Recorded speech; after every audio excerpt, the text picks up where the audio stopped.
राधे राधे, जय श्री कृष्ण। आज हम श्रीमद् भागवत गीता के 6ठे अध्याय की 20वें श्लोक का आनंद लेते हैं। पहले 20वां श्लोक पढ़ेंगे हम। यत्र परमते चितं निरुद्धं योग सेवया, यत्र चैवात्मन् आत्मनं पश्यन् आत्मनि तुष्यति। 21वां श्लोक। सुखम आत्यन्त किं यत्तद् बुद्धिग्राहमति इन्द्रियं वेति यत्र न चैवायं स्थित चलति तत्त्वतः। 22वां श्लोक। यं लब्ध्वा च परं लाभं मन्यते ताधिकं ततः, यस्मिन् स्थितौ न दुःखेन गुरुणापि विचाल्यते। 23वां श्लोक। तं विद्याद् दुःख संयोग वियोगम योग संगीतम। अर्थात हिंदी में अनुवाद करेंगे। सिद्धि की अवस्था में जिसे समाधि कहते हैं, मनुष्य का मन योगाभ्यास के द्वारा भौतिक मानसिक क्रियाओं से पूर्णतया संयमित हो जाता है। इस सिद्धि की विशेषता यह है कि मनुष्य शुद्ध मन से अपने को देख सकता है और अपने आप में आनंद उठा सकता है। उस आनंदमयी स्थिति में वह दिव्य इंद्रियों द्वारा असीम दिव्य सुख में स्थित रहता है। इस प्रकार स्थापित मनुष्य कभी सत्य से विपत नहीं होता और इस सुख की प्राप्ति हो जाने पर वह इससे बड़ा कोई दूसरा लाभ नहीं मानता। ऐसी स्थिति को पाकर मनुष्य बड़ी से बड़ी कठिनाइयों में भी विचलित नहीं होता। यह निस्संदेह भौतिक संसर्ग से उत्पन्न होने वाले समस्त दुखों से वास्तविक मुक्ति है। तात्पर्य जानेंगे। योगाभ्यास से मनुष्य भौतिक धारणाओं से क्रमशः विरक्त होता जाता है। यह योग का प्रमुख लक्षण है। इसके बाद वह समाधि में स्थित हो जाता है, जिसका अर्थ यह है कि दिव्य मन तथा बुद्धि के द्वारा योगी अपने आप को परमात्मा समझने का भ्रम न करके परमात्मा की अनुभूति करता है। योगाभ्यास बहुत कुछ पतंजलि की पद्धति पर आधारित है। कुछ अप्रामाणिक भाष्यकार जीवात्मा तथा परमात्मा में अभेद स्थापित करने का प्रयास करते हैं और अद्वैतवादी इसे ही मुक्ति मानते हैं, किंतु वे पतंजलि की योग पत्ति के वास्तविक प्रयोजन को नहीं जानते। पतंजलि पत्ति में दिव्य आनंद को स्वीकार किया गया है, किंतु अद्वैतवादी इस दिव्य आनंद को स्वीकार नहीं करते, क्योंकि उन्हें भ्रम है कि इससे कहीं उनके अद्वैतवाद में बाधा न उपस्थित हो जाए। अद्वैतवाद ज्ञान तथा ज्ञाता के द्वैत को नहीं मानते, किंतु इस श्लोक में दिव्य इंद्रियों द्वारा अनुभूत दिव्य आनंद को स्वीकार किया गया है। इसकी पुष्टि योग पत्ति के व्याख्याता पतंजलि मुनि ने भी की है। योग सूत्र में महर्षि कहते हैं, पुरुषार्थ शून्यानां गुणानां प्रतिप्रसवः कैवल्यं स्वरूप प्रतिष्ठा वा चितिशक्तिरिति।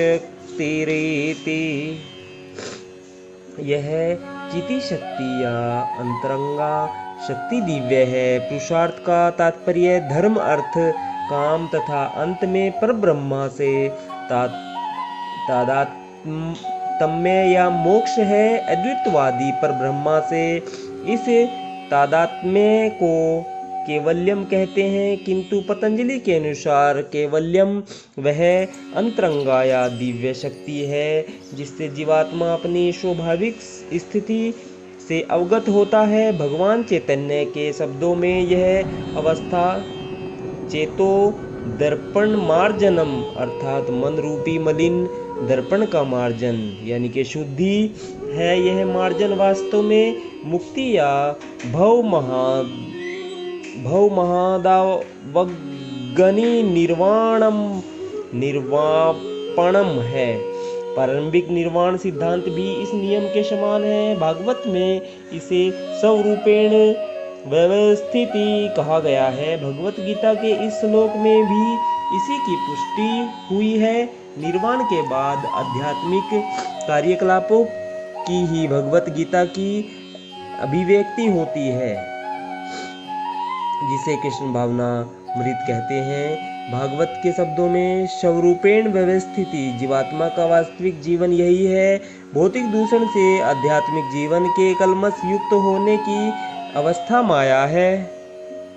इस भौतिक दूषण से मुक्ति का अभिप्राय जीवात्मा की मूल दिव्य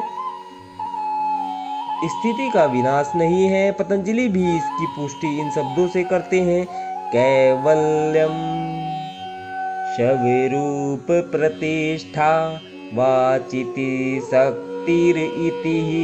यह चिति शक्ति या दिव्यानंद की वास्तविक जीवन है। इसका अनुवादन वेदांत सूत्र में इस प्रकार हुआ है, आनंदमयो अभ्यासाता।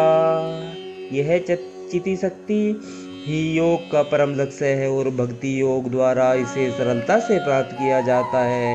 भक्ति योग का विस्तृत विवरण 7वें अध्याय में किया जाएगा। इस अध्याय में वर्णित योग पद्धति के अनुसार समाधियां 2 प्रकार की होती है,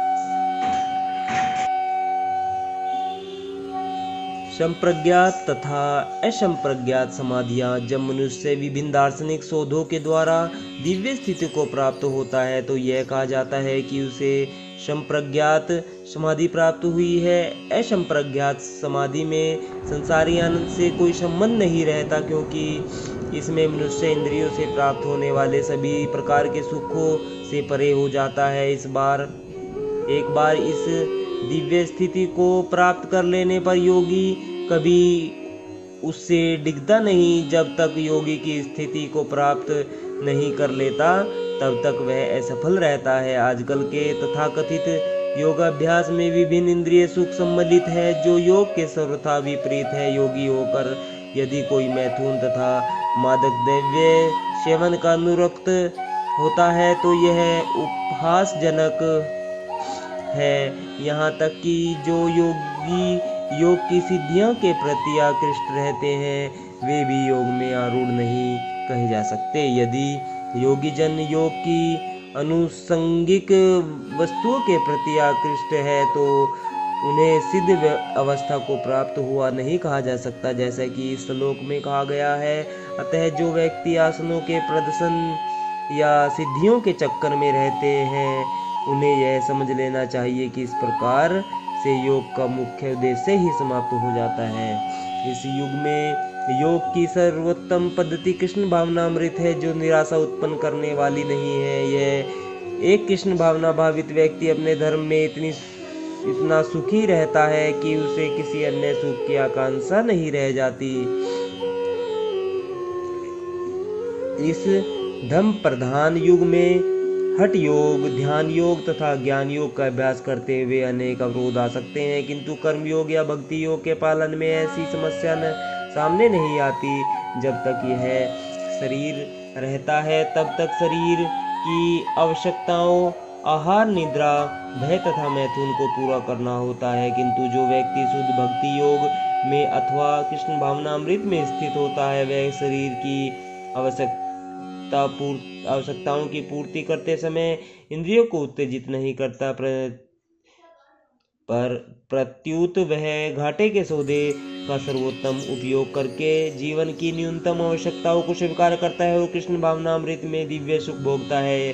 वह दुर्घटनाओं, रोगों, अभावों और यहाँ तक कि अपने प्रियजनों की मृत्यु जैसे आपातकालीन घटनाओं के प्रति भी निरपेक्ष रहता है, किंतु कृष्ण भावनामृत या भक्ति योग संबंधी अपने कर्मों को पूरा करने में वह सदैव सचेष्ट रहता है। दुर्घटनाएं उसे कर्तव्य पथ से विचलित नहीं कर पाती, जैसा कि भगवत गीता में कहा गया है, आगम आपायिनो अनित्यास्तांस्ततीस्रव भारतः। वह इन प्रासंगिक घटनाओं को सहता है क्योंकि वह यह भली भांति जानता है कि ये घटनाएं ऐसे ही आती जाती रहती है और इनसे उसके कर्तव्य पर कोई प्रभाव नहीं पड़ता। इस प्रकार वह योग अभ्यास में परम सिद्धि प्राप्त करता है। राधे राधे, जय श्री कृष्णा। आज हमने श्रीमद् भागवत गीता के 20, 21, 22 और 23वें श्लोक का आनंद लिया है। कल हम 24वें श्लोक का आनंद लेंगे। राधे राधे, जय श्री कृष्ण।